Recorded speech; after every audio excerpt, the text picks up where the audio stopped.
తెలీదు హోమగుండంలో ఏదో పడి బాగా పొగొచ్చిందభి.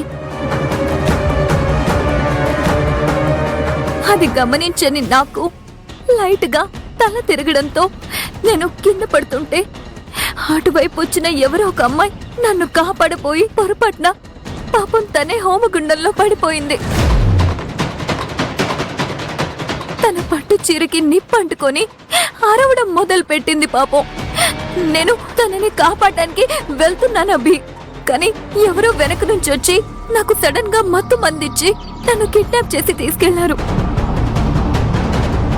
నన్ను కాపాడడానికి వచ్చిన అమ్మాయి పట్టు చీరకి నిప్పంటుకుంది. అంతవరకే నాకు గుర్తుంది.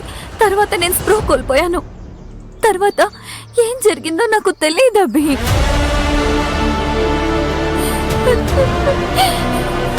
కట్టరా తాళి.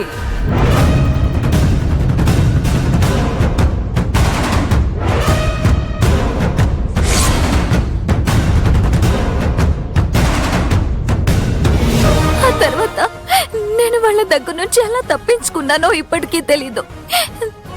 నన్ను ఎవరు కిడ్నాప్ చేశారో కూడా అర్థం కావట్లేదు. నాకు స్పృహ వచ్చి కళ్ళు తెరిచి చూసేసరికి సరిగ్గా ఏదో హాస్పిటల్లో అడ్మిట్ అయి ఉన్నాను. అక్కడున్న డాక్టర్ నేను వచ్చిన కార్ యాక్సిడెంట్ అయిందని చెప్పారు. ఒకవేళ నన్ను కిడ్నాప్ చేసిన వాళ్ళ కార్కి యాక్సిడెంట్ అయిందేమో అని అనుకున్నాను.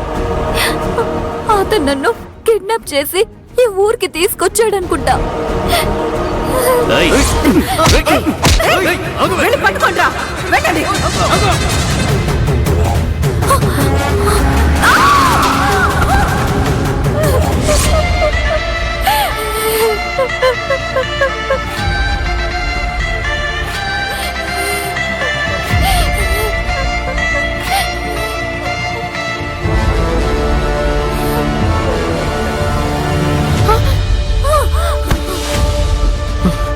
సరే సరే, కొంచెం మీరు రిలాక్స్ అవ్వండి.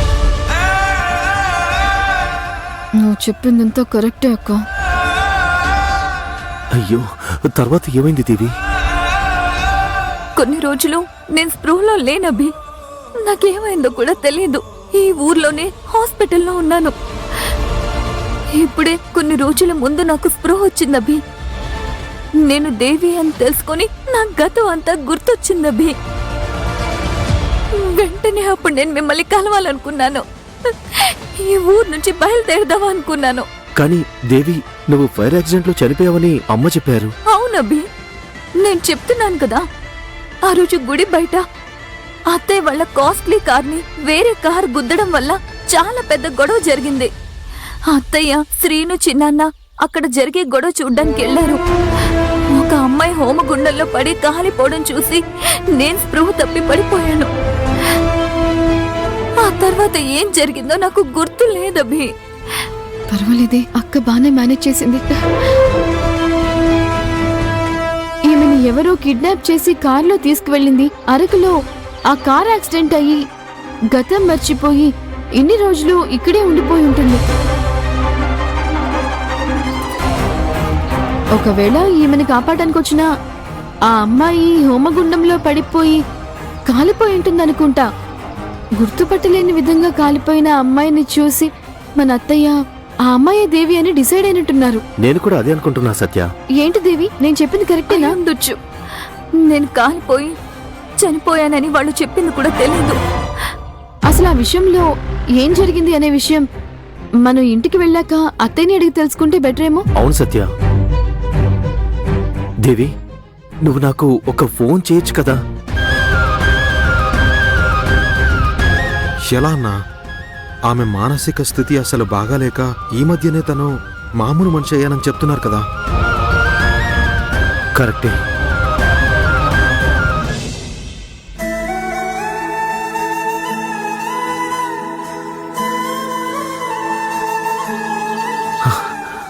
దేవి, అప్పుడు నువ్వు గర్భంతో ఉన్నావు. అయితే మరి మన బిడ్డ? నీకు ఆ విషయం గుర్తుందా అభి? నేను ప్రెగ్నెంట్ అన్న విషయం నీకు గుర్తుందన్నమాట. దేవుడా, నాకిది చాలు స్వామి.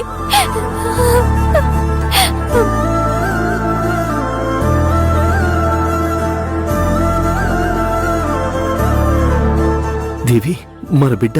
అవును అవునభి, మన బిడ్డకి ఏం కాలేదు, అది క్షేమంగానే ఉంది.